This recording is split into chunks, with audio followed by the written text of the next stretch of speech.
Bagian sini agak tricky karena jok sedikit mengepit ujung casing. Untuk bisa membuka casing jok ini, posisi jok harus dikocok-kocok. Pertama, buka begini. Bukanya ditarik keluar, tekan lurus karena ada sembulan. Ini terbuka, pas dia maju, casing ini nyangkut ke jok.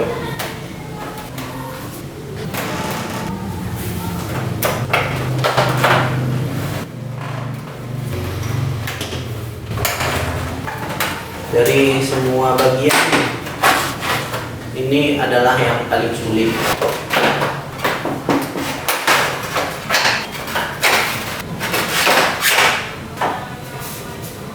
Jadi triknya pertama untuk membuka bagian ini, buka jok, kangkangkan, lalu dia mentok ke sini, nyangkut, tutup bangkunya, kemudian dorong.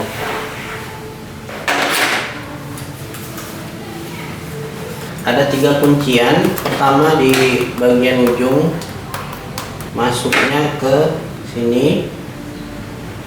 Kuncian yang kedua di sini, masuknya ke sini. Kuncian yang ketiga di sini, masuknya ke sini. Kuncian terakhir di sini, masuknya di sini. Total 1, 2, 3, 4 kuncian. Karena kuncian tersebut arahnya ke belakang, jadi untuk melepasnya kita menariknya ke depan. Kunciannya menonggek ke belakang. Ini sembulan lubang baut. Karena itu ngebukanya ditarik ke depan. Tuh. Untuk mengurangi getaran motor, kita dapat melapisi casing jok ini dengan busa.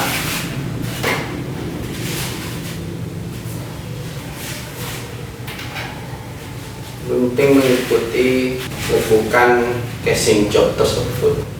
Saya mencoba meletakkan busa di segala tempat, tapi tidak ada yang efektif. Ada yang bisa terkena air, ada yang tidak kokoh dudukannya, ada yang perlu dibaut. Untuk aplikasi busa itu hanya bisa 2 tempat ya. Pertama di jok, casing jok. Jadi nggak perlu dilem, nggak perlu di mur, taruh di sini, tempel lengket ya, nggak lari-lari. Ini mengurangi getaran dan membuat ban sedikit lebih lengket. Dan buat teman-teman yang butuh bannya sedikit lebih lengket, hal itu dicari-cari.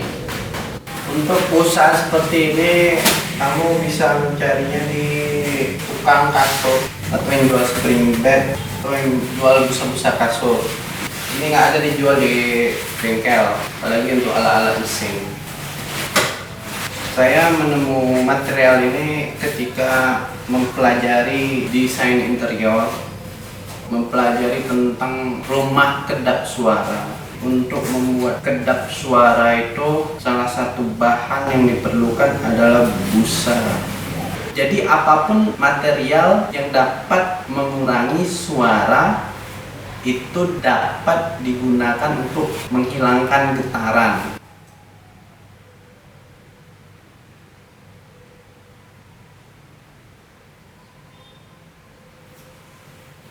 Cari material-material itu lalu aplikasikan ke casing. Dan prinsipnya semakin berkurang getaran, semakin lengketlah bannya ke aspal. Ini harganya 100.000 panjang ini. Kalau kita beli busa itu sebutannya tebal 1 cm, tebal 2 cm, 3 cm, dan 4 cm. Saya pikir tebal 1 cm sampai 2 cm itu sudah cukup untuk aplikasi casing motor. Ini termasuk salah satu dari bahan pembentuk chassis Merluna Bike. Untuk chassis Merluna Bike itu akan kita bahas nanti. Jadi saya mohon ikuti saja semua video-video saya untuk mengenai pembongkaran casing ini, karena di situ nanti terselip info-info yang penting untuk membangun chassis Merluna Bike ke depan.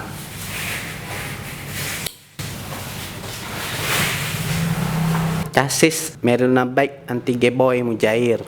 Apapun yang mengurangi suara, maka ia akan mengurangi getaran. Apabila getaran berkurang, semakin lengketlah ban ke aspal. Jadi, apapun material yang dapat mengurangi suara itu jika diaplikasikan ke Supra X125 akan berdampak pada kualitas grip ban tersebut ke aspal. Membuka casing tangki. Casing tangki satu set. Casing tangki atas dan casing tangki bawah dengan penyambung casing kiri dan kanan. Oke. Satu set casing tangki ini sangat unik. Ini tidak dapat dilepas kalau casing karbu dan casing jok belum dicopot. Kalau casing depan belum dilepas semuanya, dipastikan ini tidak akan bisa dicopot. Ada juga yang berusaha melepas ini tanpa melakukan pencopotan casing depan. Itu berakibat patahnya pengait-pengait di sekitar jok. Copot baut di sini dengan kunci 12, lalu copot baut di dekat spakbor dan di dekat pijakan kaki. Sini. Untuk sekitar sini, baut bawah sini itu agak tricky. Karena ketika kita mencolok obeng, obeng itu akan nyangkut ke pijakan kaki. Karena itu perlu peralatan khusus. Kunci T12.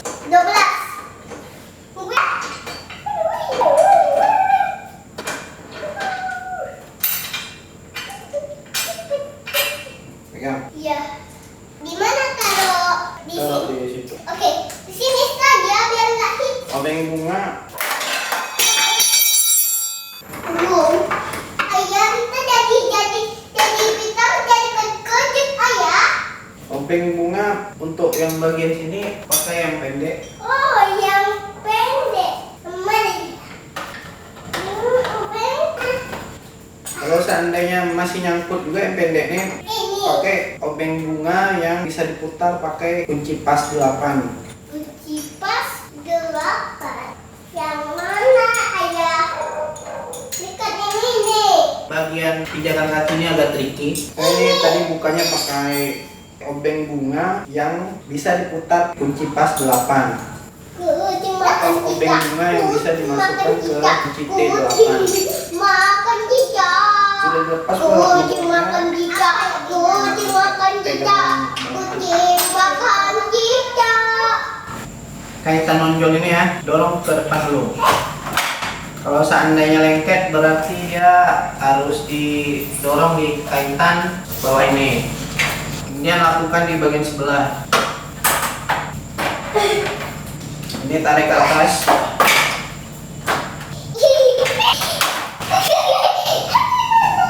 Nah, lepas. Yang paling penting cara memegang.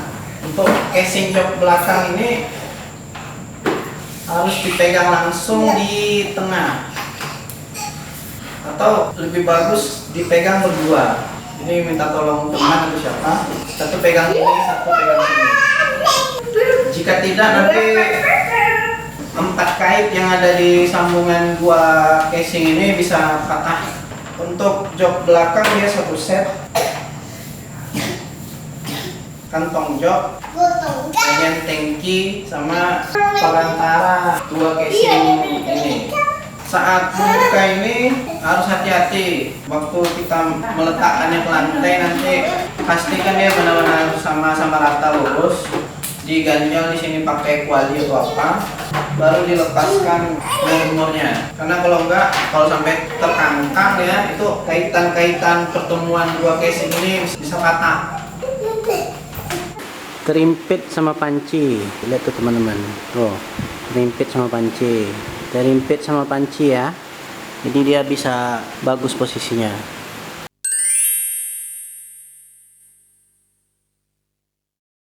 Kalau ini sudah dilepas, berarti casing penutup jok ini juga bisa dilepas nanti. Nih baut-bautnya ada di sini semua. 1, 2, 3, 4. 1, 2, 3, 4.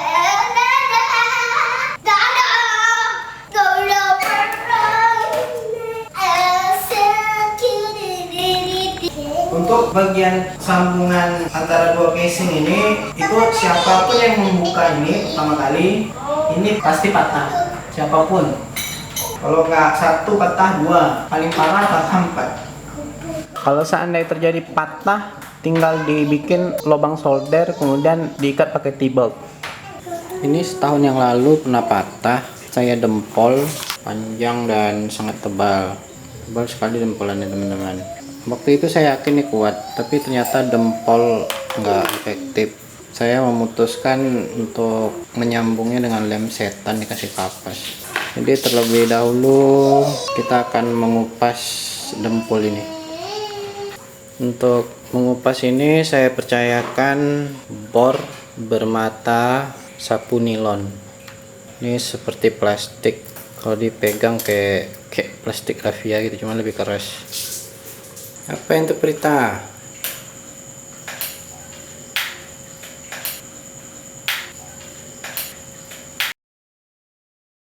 Siapapun yang membuka pertemuan dua casing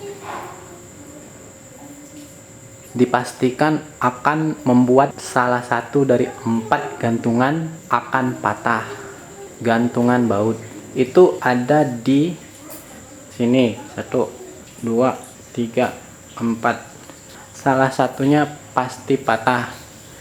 Dulu pertama kali buka patah 3 sekaligus karena tidak ada tutorial. Waktu zaman itu jadul sekali ya.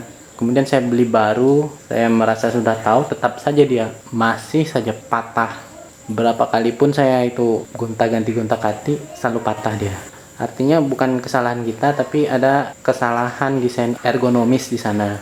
Untuk mengatasinya tidak ada selain melakukan modifikasi pada sambungan dua casing tersebut pada modul ini. Jadi buatlah dudukan T-bolt menggunakan solder. Bolongkan di bawah ini, lalu bolongkan di bawah ini, kemudian bolongkan di bawah ini, kemudian bolongkan di bawah ini. Kemudian di casing samping kanan dan kiri bolongkan di sekitar bolongan solder tadi. Lalu ya masukkan saja T-bolt di sana. Jadi nanti akan ada 4 T-bolt. 1, 2, 3, 4. Dan itu nggak akan bergetar, nggak akan bunyi. Efektif, cepat, dan nggak patah-patah. Kenapa nggak patah-patah? Karena sudah kita patahkan duluan.